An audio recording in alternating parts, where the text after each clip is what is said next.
So, aside from the Chinese Lunar New Year and the Lenten season, this event, or familiar with the event next week, that celebrated by a lot of people, or celebrated across the world by a lot of couple. Are we clear at the back? So, this month is considered the love month by many, and few days from now is the Valentine's Day. This much awaited Valentine's Day by a lot of couples were celebrated because they believe it's a great day to spend time with their loved ones.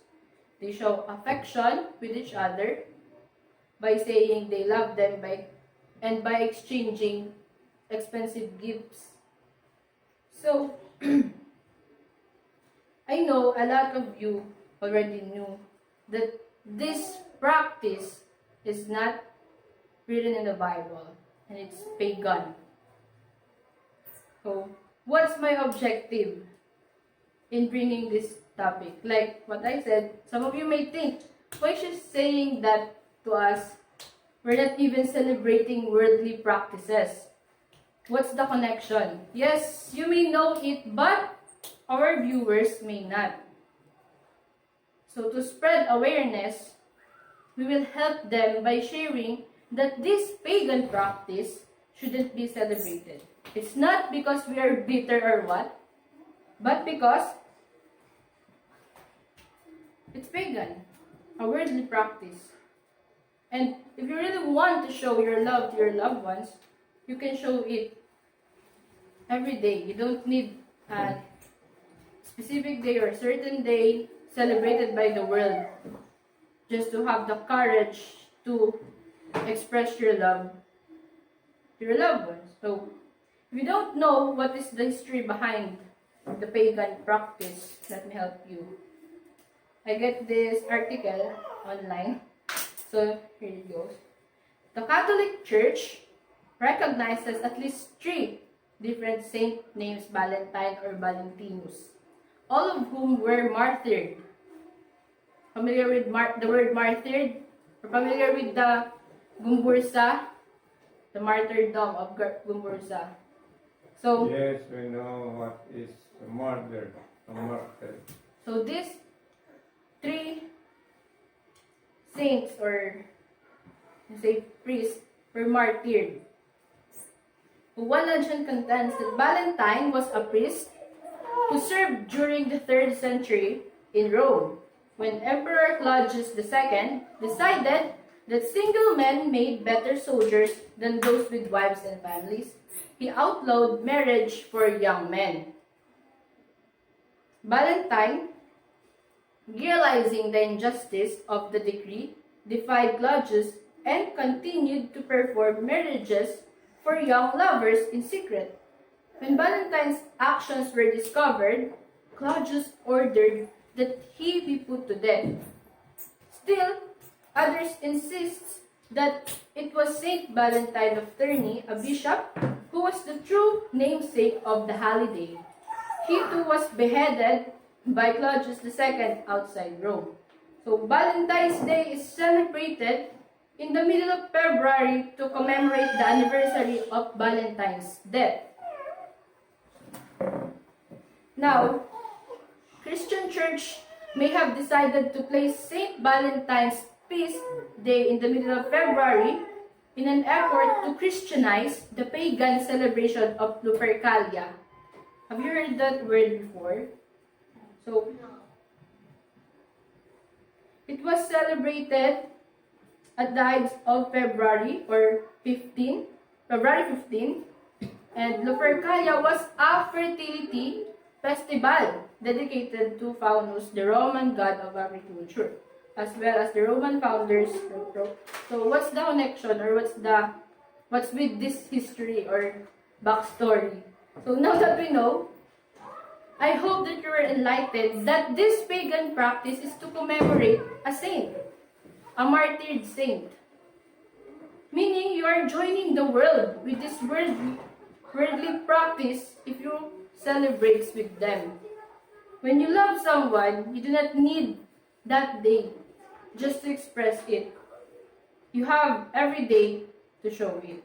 So now, how to love according to the scriptures? Do you have any idea? If you are not a Mashayihim, or you do not believe in Mesha, or in Yahuwah, and you are asked, what is love? What is love? How will you answer it? Are you going to say that love is blind? Elohim is love. If you're not a Mashayihim and you're asked, what will you say? Love Love is is in a the air. means splendid thing. So, have you ever asked yourself this question, do I know how to love? Why is it important to love? Am I loved? Or maybe you'll do if you do not know Him. But because you know Elohim, you have the idea. You know about love. The kinds of love, the meaning of love. You already know that. What is love? Because you know Elohim. And you know that Elohim is love. But according to what I said, for our viewers, they do not know. They do not know what is love. What is the meaning of love? So to help them, you have to share to them 1 Corinthians chapter 13. Is that chapter 13? yes. Okay. But- chapter focus on that. Yes. If you want to know what is love, just go to 1 Corinthians 13. Ayan. Upon reading that whole text from 1 to 13, you will know what is the meaning of love. You will know that love suffers long and love is kind. Love does not envy, or love rejoices in truth and not in doing evil. So, to have more understanding, read 1 Corinthians 13, 1 to 13. Tonight, we're going to know how to love. Have you ever loved somebody in the past? What's your experience? Ikaw experience eh. You want me to share my experience in that? I want the youth because our viewers is youth also. So, Ask Daniel. Daniel, you don't have experience. So, why? Sister has many experience in that. You may share to them. What are the things you do to show your love to your loved one? Huh? How do you show that you love your partner? Or what actions did you do? To show them that they are important. You're showing them they are important. Great, cool. So in the scriptures, our Elohim, Yahuwah, also leave an example on how are we going to love. How to love. He leave an example on what love looks like in John 3:16. For Yahuwah so loved the world that He gave His only begotten Son, that whosoever believeth in Him should not perish but have an everlasting life. So if you observe this most famous text, John 3:16, it tells us how to love. The love we need in our lives. Do we need to sacrifice our lives for someone to show our love for them? No. Is that what Elohim wants us to see? Brethren, let's open our minds. That the love that Elohim wants us to see is show our love through our actions. Elohim wants us to see that He loved us by showing His love by His action, and that action is He sacrificed His only begotten Son just to save sinners like you and me. See the love there? Elohim did something to show His love to everybody, to each and every one of us.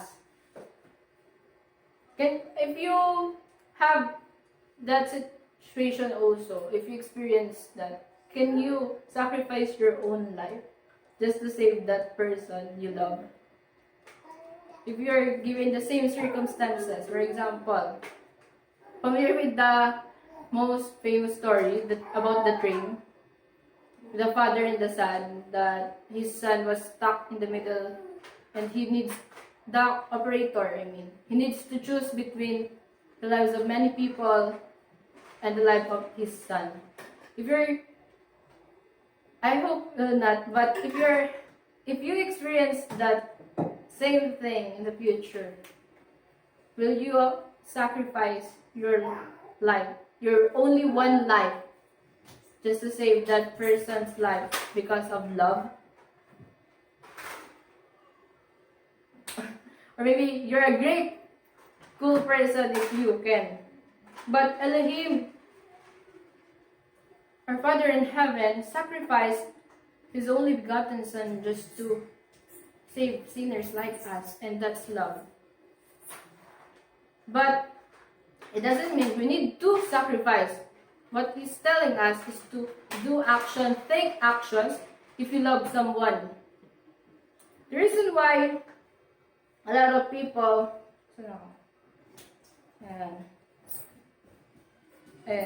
familiar with the famous text, the action speaks louder than words. So Elohim did something to show His love, and that's what we need to learn and continue, that if we love someone, we should prove it by our actions. We can trust words without action, someone said. The reason why a lot of people end up being broken-hearted, because they are fooled by those LSM. Familiar with LSM? No. Or have you ever received an LSM before? The millennials, I know you know that. You know what I mean? They think they are already loved because they receive a long, sweet message by their loved ones or by their partner. Though words are important, but it's nothing if you can't see it through actions. So our verse for tonight is found on 1 John 3:18.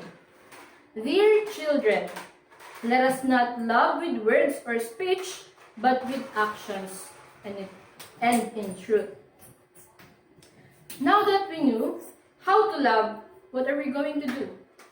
Are we going to stay still? Are we going to ignore it? Why? Just because we're not used to it, or we're not taught how to love when we're young? Brethren, let's not waste our time. Time is gold. So, if you love someone, love them now. Prove your love to them now. How? By your action, through your actions. So, your parents, your friends, your family, and whoever you love one, they're not here to stay forever. You don't have the unlimited life like the legends of the cats that they have 9 lives. You're not a cat. Time is gold, brethren. So, express your love to them while you have time. Take actions. Show your love to them while you have the strength. It's His message for us tonight, to not forget how to love, to remind us how to love. He made an example by sacrificing His only begotten Son to save sinners. Why? Because He loves us. He loves you. He loves me and every one of us here. Now, if you feel unloved, some says they feel unloved. In this modern world, they feel lonely. They feel left behind or abandoned by their loved ones. That's why, I'm familiar with the suicide because they're sad, because of depression, their anxiety, because they're anxious that they were left behind. They didn't feel loved, or the person they loved didn't love them back. If you feel you're unloved or forgotten by everyone, remember that someone will never stop loving you. There is someone still that will never stop loving you. Even though there are times that you forget about Him. When you forget to pray, when you forget to read His Word, He doesn't stop loving you. You just need to open your heart to realize how much Elohim loved us. He set us an example. Now, but if they're not good to me, so continue. She showed an example on how to love, and that's by showing our love through actions. Now, what if the people I'm going to love is not good to me, or I'm going to stay loving them even if they're let's say they're bad, or they have attitude problem, or they considered you as an enemy. So, believe it or not, there are people who will hate you no matter what you'll do. Even if you'll do good, you'll behave, there's still people that will continue on hating you. Maybe in English na inggit? Envy. They envy you, sorry. Maybe they're envied to you. They envy you. Or they just hate you by being you. So we can control those people.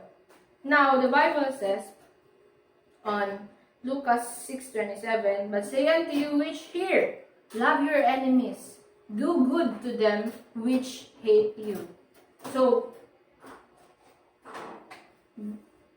though there are people that hate you or don't love you back, just be good to them. Just love them. So not everyone will show kindness to us no matter what we'll do. So there are few who hate us though we didn't do anything wrong, but the scripture says to love them and do good to them which hates you. Can you do that, brethren? Do you have the patience to love them even if they don't love you back because they hate you or they do not do good unto you? So if you can't, pray. Ask for patience so you can handle it. Why? Because if you're going to take revenge to them, you're just going to sin. You will sin. So do good unto others who do not do good unto you. If you can just ignore them, or let's say if you reconcile or you say your thoughts to them and still they hate you even if you do nothing wrong, ignore them. So there's no problem. So now, what about if your brother or sister or your siblings are really annoying and you got upset and end up hating them? In 1 John 4:20 says that if a man say, I love Yahuwah and hates his brother, he is a liar. For he that loves not his brother whom he has seen, how can he love Yahuwah whom he has not seen? So a man is considered a liar according to his words if he says that he loves Elohim but hates his brother. Why? Because if you can't love those who are near you, those you see every day, and how can you love Elohim, the Father in heaven, whom you can't see? So if you have unresolved argument or problem with your brothers or sisters, fix it now, brethren. Forgive each other. If your love for Elohim is not only in words, take actions. So the main purpose of this piece is to remind each and every one of us to love with actions and truth, not only by words or speech. We love because He first loved us. How? By giving His Son to us. So, by showing, how do we know if we love them? If we can show action, or if we can show our love through actions, then maybe we can say that we love them. How? For example, if you love your brother and he needs help, you're going to help him or not? Yes, if you love him, but no, if you, or there are circumstances, maybe if you're busy and you really can't help him, just say it properly so that that person won't get upset or will hate you in the end.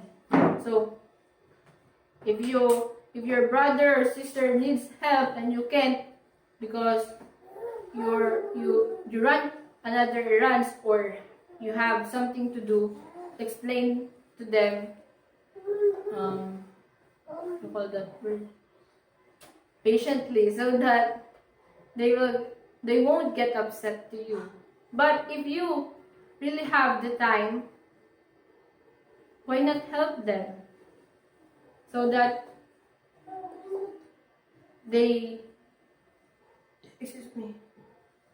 they're not burdened if what they're doing is really hard. You end up helping them and also you showed your love to them. How are we going to show our love to the Almighty One? Simply follow John 14:15. If you love me, keep my commandment. Is there action in that text? Yes. So if you love Elohim, should follow His commandments. By following His commandments, you're showing your love to Him. You take actions because you love Him. Now that you know about this, I hope it will bring difference. Before, you aren't able to exercise this because you don't have the idea on how to love. Start now. It's not late as long as you're breathing. Show your love through your actions. Show your love by your work. Just ask yourself if you forget about it someday. Is the action I am doing right now shows love? Or similar to that, create something that can remind you to show love by your action. Now, if someone you know doesn't know how to love, he doesn't know Elohim, because Elohim is love. To do our part, let's start sharing His love by sharing or sending them the message of love from the scriptures. So, I hope that each of every one of us here tonight learned something that they can apply in your daily lives, so our time won't be wasted because we applied it.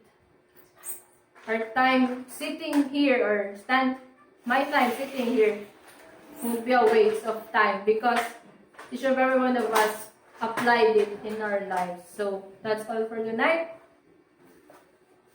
Thank you and Shabbat Shalom.